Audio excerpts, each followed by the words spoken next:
ছোটবেলায় উৎপাদক বিশ্লেষণ করতে গিয়ে মিডিল টার্ম আমরা প্রত্যেকেই করেছি এবং সেখানে এত বড় একটা প্রসেস করে তারপরে এটা পেতাম। মানে এখান থেকে এই পর্যন্ত আসতে এত বড় প্রসেস আমাদের করতে হতো। কিন্তু এই কোশ্চেনটা দেখে ডিরেক্টলি যদি আনসারটা বলতে পারতাম তাহলে বিষয়টা খুব দারুণ হতো না?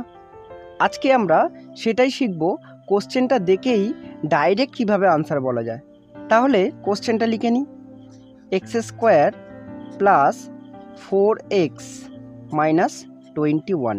21টাকে এমনভাবে ভেঙে নেব যে এদের যোগফল বা বিয়োগফল মাঝখানেরটা চলে আসে। 7 আর 3 যোগ করে 10, 7 আর 3 বিয়োগ করে কত? 4। তাহলে এটা হলো না, হবে কোনটা? এটা। 7 এবং 3 বিয়োগ করে যেহেতু 4 হয়েছে, তাহলে আমরা এরকমভাবে লিখে নেব 7 আর 3। 3-এর জায়গায় মাইনাস আছে আর 7-এর আগে কিছু নেই মানে প্লাস আছে। আনসারটা কি হবে? এখানে একটা এক্স দিয়ে ব্র্যাকেট দিয়ে দেবো, এখানে একটা এক্স দিয়ে ব্র্যাকেট দিয়ে দেবো, তাহলে আমরা ডাইরেক্ট আনসারটা পেয়ে যাব।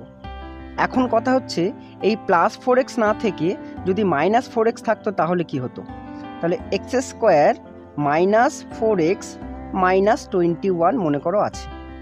তাহলে একই রকমভাবে করব, 3 7 21, তাহলে 7 আর 3টাকে আমরা লিখে নেব। এবার 7 আর 3 এমনভাবে লিখব যাতে -4 আসে।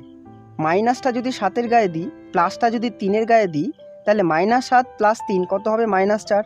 কারণ যে বড় হয় তার চিহ্ন বসে। তাহলে আমাদের উৎপাদকগুলো পেয়ে যাব এরকমভাবে, এক্স দিয়ে এক্স -7, এখানে একটা এক্স দিয়ে দেবো, এক্স প্লাস 3। এই নিয়মটা অ্যাপ্লাই করতে গিয়ে একটা ব্যাপার খেয়াল রেখো, এই যে এক্স স্কোয়ার আছে তার সহগ বা কোএফিসিয়েন্ট যেন 1 হয়। যদি অন্য কোএফিসিয়েন্ট থাকতো 2 3 4 5, তার জন্য আলাদা ট্রিক্স আছে, সেটা আমরা পরের ভিডিওতে শিখব। ভিডিওটি ভালো লাগলে অবশ্যই লাইক এবং শেয়ার করে দিও। আর কোনো জায়গায় বুঝতে যদি অসুবিধা হয় কমেন্ট করো, অবশ্যই রিপ্লাই দেবো। ধন্যবাদ।